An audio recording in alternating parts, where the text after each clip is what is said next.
I'm mostly just really proud of myself to get back to this position and be able to play the way that I played and finish on such a strong note. I'm just really proud of myself, and I didn't always believe that I could get back to this point, but to be able to do it and win is just, it means the world to me. All right, we'll start with Matt and then Eleanor. Matt? Well done, Madison.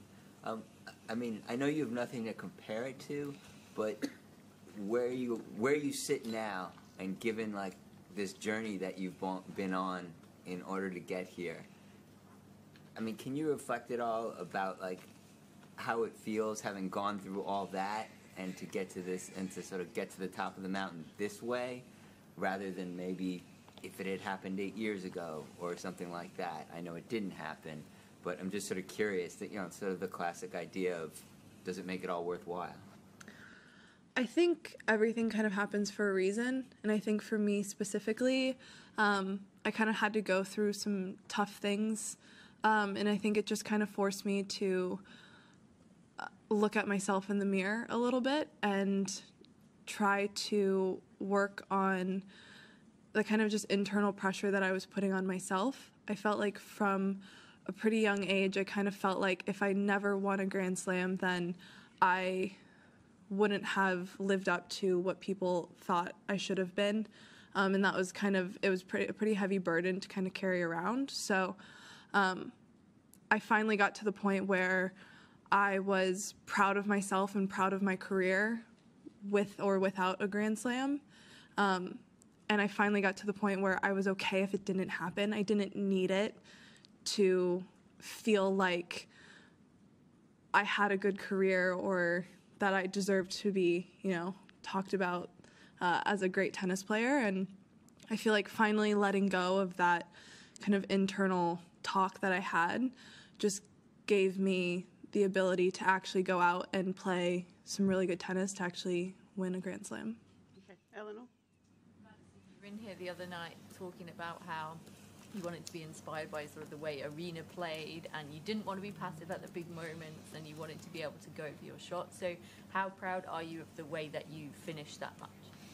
Definitely one of the things that I'm most proud of, being able to, at the end, just kind of, I almost felt like I was trying to beat her to it, because if I wasn't going to go for it, I knew she was going to. So it really kind of just pushed me to kind of thread the needle a little bit more. But I just kept telling myself in my head, you like, be brave, go for it, just kind of lay it all out on the line. And kind of at that point, no matter what happens, if I do that, then I can be proud of myself, and just, you know, it just made it a little bit easier. Okay, Ben and then David. Ben? I just go back to what you said in your first answer. People have talked about you being a likely Grand Slam champion for a long time, since you were probably like, I don't know, 11 or 12, or when's the first time you remember someone saying that about you, and then how did that turn from being like an exciting possibility to feeling like a burden, and then sort of the journey with that whole label over the course of a couple decades of your life almost? I mean, it definitely started pretty young, probably 11, 12, something like that. And it obviously was meant to be, you know, confidence building and all of that. And I think as I got older and I had gotten close and it didn't happen, and it kind of, and then, you know, you're getting older and you're obviously in the later stages of your career, it kind of feels like, will this ever actually happen? And if it doesn't happen, like, I didn't live up to what everyone told me that I should have done. So I think it almost felt like it went from being something positive to something that was almost like a little bit of a panic of, why hasn't it happened yet? Why haven't I been able to do it? And then it started to really kind of weigh on me more, where it was, what if I never do it? Like, if I don't do it, am I considered a failure? So that there was a lot of stuff that I had to like work through personally, just with all of that, just because of all of the pressure that I was putting on myself with that. Okay, David and then Howard. David? Over the last year or so, obviously you've been around on the circuit for a while. I just wonder whether there was a moment or a person you spoke to where it really, the penny dropped and you felt like you feel now that it wasn't all about whether you won a Grand Slam in terms of how you viewed your career. Was there a specific moment? Lots of therapy. I really kind of bought into it, and I think in the past I had always kind of tried to go the sports therapy route, where it was more about routine and controlling the things you can control and all of that. And I felt like I was always good enough at that, but to really start kind of digging in on how I felt about myself and really being honest with myself about it, it was really hard because I didn't really want to be the person that felt like I was really struggling, but I was starting to really struggle with it. So just being really honest and actually getting help and actually talking to someone, and not just about tennis, but about how I felt about myself. Again, very uncomfortable, and I never really looked to be uncomfortable. So I honestly think that had I not done that, then I wouldn't be sitting here. Okay, Howard, and then this gentleman in the black up here. Yeah, so Howard. Congratulations. You mentioned a couple times, I think on court and then now again here, about not always believing. And you thanked your team for always believing and helping you with that. But when did you regain and how that belief that this day might come at some point? I honestly think through the last year, even with the injuries and some tough losses, I just kind of felt like I was kind of starting to find myself a little bit more, and I was starting to be a little bit more kind of clear-headed and present on court. And I felt like I was starting to get better at problem solving on court in the moment a lot better. And in the past, I kind of felt like sometimes during matches, it was, especially when things started to go awry, that I was almost like not in my own body, and I was kind of looking down at myself, and I felt like I couldn't connect my brain to my body. And I felt like last year I started being able to kind of just be more in the moment and take each point by point instead of kind of panicking and getting a little bit too broad. And I felt like I started playing some good tennis, and I started figuring things out when I wasn't playing great. And then through off season, I just, put in a lot of hard work, and I kind of started to see that things were kind of going more the way that I wanted. And then I just feel like it's one of those things that just slowly keeps building.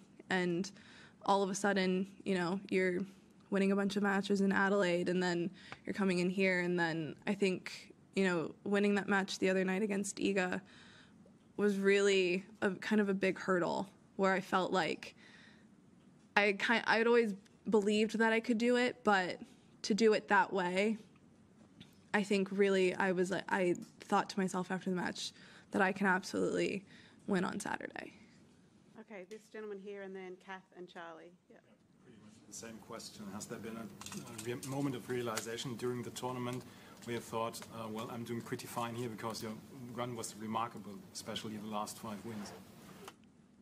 I don't know if I ever really had like the moment, but I really felt like going into each match that if I could just try to go out, play how I wanted to play, then I was really just going to give myself the opportunity to try to win the match. And I felt like not stressing about things that I couldn't control. I just felt like I was able to play a little bit more free. And I think there was a confidence in maybe not playing matches amazingly from start to finish and having some dips here and there, but being able to kind of end on a really high note each time and figure out how to get back in matches or how to close out a match really well. I just slowly started continuing to build the confidence, and I think part of it was that I never really got ahead of myself in each round. I never once thought about the next round until I was actually there. So I think, yes, I believed that I could do it, but I also think I did a good job at, just focusing on the task at hand. Okay. Kath, Charlie and Courtney on the side. Kath. Congratulations. Just hearing you talk about therapy there and the benefits that you've had from it. Obviously, it's a very personal thing, but I just wondered whether you kind of look around you in the locker room and on the tour and think that it should be kind of more widespread or more accepted, or something that should be offered to younger players, or at least talked about as an option for younger players. I mean, I think the more that we talk about actually using it as a tool, I think people feel more comfortable with it. I do think that the WTA does a great job at having someone at tournaments now that you can go and you can talk to. I think it's not only helpful for myself, but I think it's helpful for a lot of us. And I think the stigma around therapy in general, not just in sports, I think is slowly starting to go away. And I think that everyone should be in therapy no matter what. I think it helps. And I think no matter what's going on in your life, you're going to have moments where things are tough and you need someone to talk to. And I think it's really important. It's something that I will continue to do for the rest of my life. And I think if more people do it and more people talk about it, then it just kind of becomes the norm. It's almost as if you're going to the doctor. No one bats an eye at that. So I think it's just, as an overwhelming, it's just kind of overwhelmingly needed for, I think, most people. Okay, Charlie and then Courtney, and then we'll have one more. Charlie. Congratulations. I just wondered, on that point, you mentioned there that you weren't typically somebody who necessarily wanted to be out of their comfort zone. And so with going to therapy, I just wondered, was there a particular prompt or a moment that made you think, either why not just give it a chance, or that things had become so difficult that you thought, I kind of need this? I think in the past I had done it before, but it had always been, I think, too sports specific. So it was always I kind of always went in with the thought of, will this help me perform better? And I finally got to the point where I was personally low enough that I was like, I don't really care if this helps me perform, I just want to feel better. And I think doing that, it was just kind of that moment where it was like, I don't really care what I have to do, I just want to feel better. So I think it was kind of the thing that it pushes you to say, okay, well, obviously whatever I'm doing is not working. But I think for a long time in my head, I had this idea that people were able to kind of just ignore their nerves or doubts or anything like that and just kind of tunnel vision play tennis. And in the past, if I ever had, nerves come up or something, I typically would not play as well. And so it started getting to the point where when nerves came up, I was thinking, oh no, now I'm going to play badly. And it would almost kind of start this internal panic. And for whatever reason,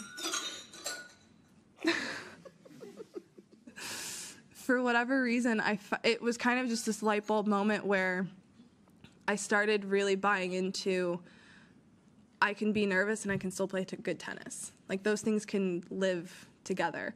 So I stopped fighting, trying to push away the feelings and pretending that they're not there, and just accepting them and really telling myself that they're fine and they're totally normal to be there, and I can still play tennis.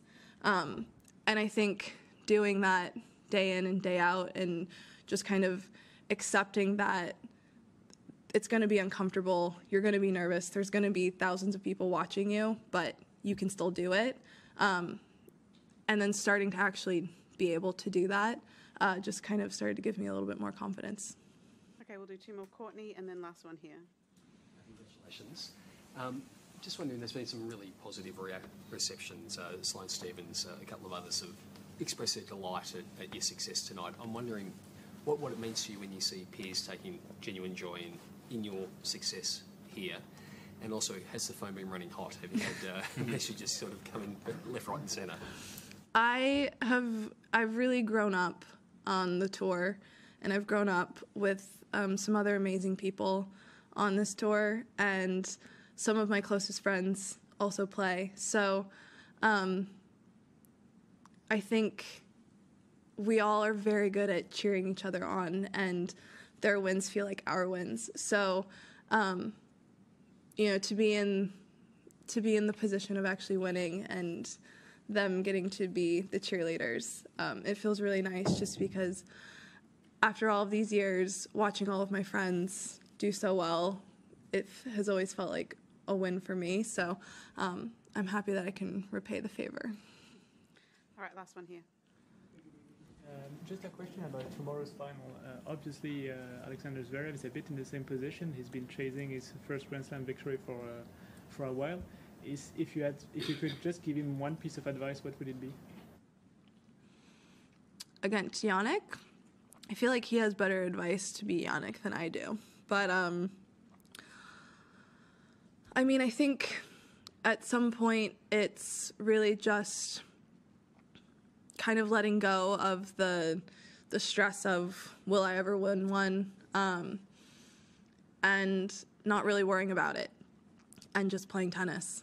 And at the end of the day, that's all you can control, and you can only control your side of the court. So that's all you can focus on. And if you put yourself in that position enough times, then usually good things happen.